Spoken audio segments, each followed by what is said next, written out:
Most secured credit cards charge a refundable deposit starting around $200. So the real cost barrier is usually cash up front, not annual fees under $5, which is rare in this category. By the end of this, you'll understand which secured cards come closest to a near zero annual fee setup, how secured cards actually cost money, and what to prioritize so you don't overpay while building credit. Start with the basic structure. Secured credit cards are designed for people building or rebuilding credit. They require a refundable security deposit, which usually becomes your credit limit. That deposit is the main entry cost, not the annual fee. Now look at the annual fee reality. Most secured cards either have no annual fee or charge a standard annual fee that can vary by issuer.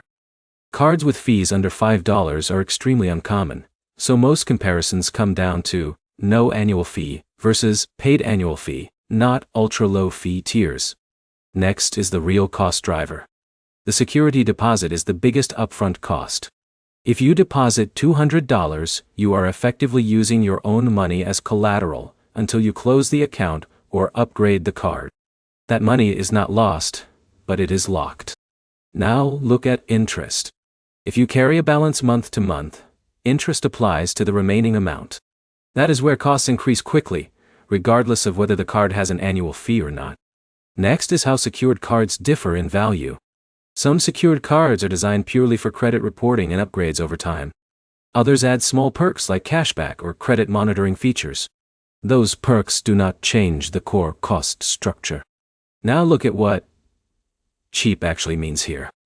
A secured card with no annual fee and a refundable deposit is usually the lowest cost option over time. Even if an annual fee exists, it often matters less than whether you carry a balance or how long your deposit stays locked. Next is where people get confused.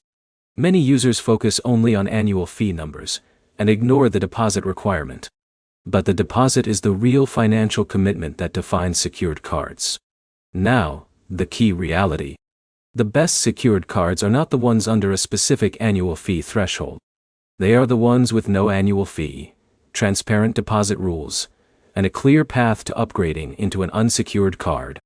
To sum it up, secured cards under $5 annual fee are rare, and the real focus should be on deposit size, no annual fee options, and avoiding interest charges while you build credit.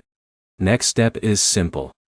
Compare secured cards based on deposit requirements and upgrade path, not just annual fee, because that determines your real long-term cost.